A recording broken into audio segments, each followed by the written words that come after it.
რამდენი ხანია რაც მუშაობ? 2 წელი. ამ პროექტებში რაც იმუშავეთ, ონოფრიშვილის დამსახურება რა იყო? ერთი წუთი.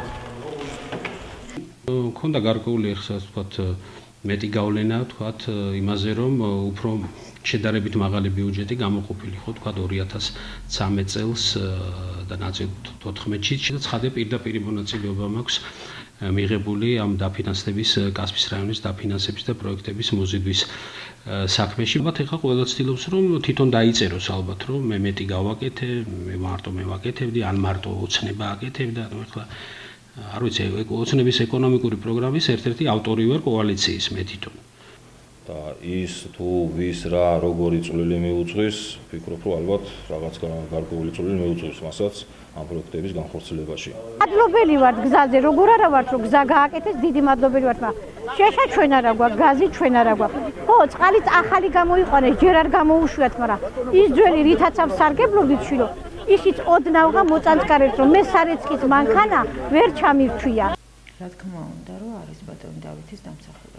და არ ვიცი რა წვლილი მიუძღვის ბატონ დავით ონოფრიშვილს, არ ვიცი, ვერ გეტყვით. ხვალე ეზოთი კავთისხევი გააკეთა რაიონის როგორც მუნიციპალიტეტმა. ასე ალბათ ბატონ დავითის დამსახურებაც არის. არ ვიცი, ხა მე ზუსტად ვერ გეტყვით, ჩვენგან მიდის საბჭოს ხდომაზე და საბჭოდან მიდის მთავრობაზე და მთავრობა გამოყოფს თანხას. შესაძლებლობა გუბერნიას ძალაუფლება აქვს და არ ვიცი, ხა მე ჩემ შეხედულებას თუ მეტყვი პარლამენტის დონე ცოტა სხვა ის აქვს ხო დატვირთვა ვიდრე ვთქვათ იმას ასე ხა რისი მოსმენა გინდა არ ვიცი. საკონსულტაციო საბჭო გუბერნიაში ტარდება.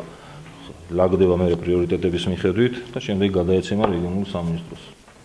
კასპის განვითარება, ბევრი პროექტი, ბიუჯეტის გარკვეულწილად გარკვეულ ეტაპზე ზრდა, ეს ბევრი რამე ჩემთანაც არის დაკავშირებული, იმიტომ რომ პირდაპირ მიმიღია მონაწილეობა ბევრი საკითხების წამოწევაში. როცა არჩევნებდა,